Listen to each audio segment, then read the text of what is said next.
ಜೇನು ಕೃಷಿಕರಿಗೆ ಮತ್ತೊಂದು ವಿಡಿಯೋ. ಹೊಸದಾಗಿ ಡಿವೈಡ್ ಆಗಿರುತ್ತೆ. ಡಿವೈಡ್ ಆದಾಗ ಈ ಥರ ಎಲ್ಲ ಸಣ್ಣ ಸಣ್ಣ ಇದನ್ನೆಲ್ಲ ಉದುರಿರುತ್ತೆ ನೋಡಿ. ಇದು ಮೇಣದ ಪತಂಗ.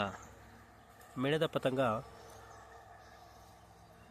ಕಾಲೋನಿ ವೀಕ್ ಇದ್ದಾಗ ಅದರಲ್ಲಿ ಒಂದು ಮೊಟ್ಟೆ ಇಡುತ್ತೆ. ಮೊಟ್ಟೆ ಇಟ್ಟು ಮರಿ ಮಾಡಿ ಅದು ಇಡೀ ಕೂಮನೆ ತಿನ್ನುತ್ತೆ. ಅದನ್ನು ತೋರಿಸ್ತಾ ಇದ್ದೀನಿ. ಈ ರೀತಿ ಹುಳ ಎರಿ ತಿಂತಾ ಬರುತ್ತೆ. ಇಲ್ಲಿ ಕಾಣಿಸ್ತಿದೆ ಅಂದ್ಕೊಂಡಿದ್ದೀನಿ ನೋಡಿ. ಇಲ್ಲಿ ಕಾಣಿಸ್ತಾ ಇದೆ ಒಂದು ಹುಳ ಎರಿ ತಿಂತಾ ಬರುತ್ತೆ. ಈ ಥರ ಎರಿ ತಿಂತಾ ಹೋದರೆ ಆ ಕುಟುಂಬ ಉಳಿಯೋದಿಲ್ಲ, ಕುಟುಂಬ ಪಾರಾಗ್ಬಿಡುತ್ತೆ. ಹಾಗಾಗಿ ಆವಾಗವಾಗ ಈ ಥರ ಚೆಕ್ ಮಾಡ್ಕೋಬೇಕು. ವಾರಕ್ಕೊಂದ್ಸರಿ ಏನಾದರೂ ಚೆಕ್ ಮಾಡಿ, 15 ದಿವಸಕ್ಕೊಂದ್ಸರಿ ಏನಾದರೂ ಚೆಕ್ ಮಾಡಿ ಅಷ್ಟೇ. ನೋಡಿ ಈ ರೀತಿ ಎರಿ ಎಲ್ಲ ಹಾಳಾಗುತ್ತೆ. ಎರಿ ಎಲ್ಲ ತಿನ್ಕೊತಾ ಬರುತ್ತೆ. ಈಗ ಇದೇ ಥರ ಸುರಂಗ ಮಾಡ್ಕೊಂಡು ಎರಿ ಪೂರ್ತಿ ತಿಂದಾಕುತ್ತೆ. ಇದು ಮೇಣದ ಪತಂಗ.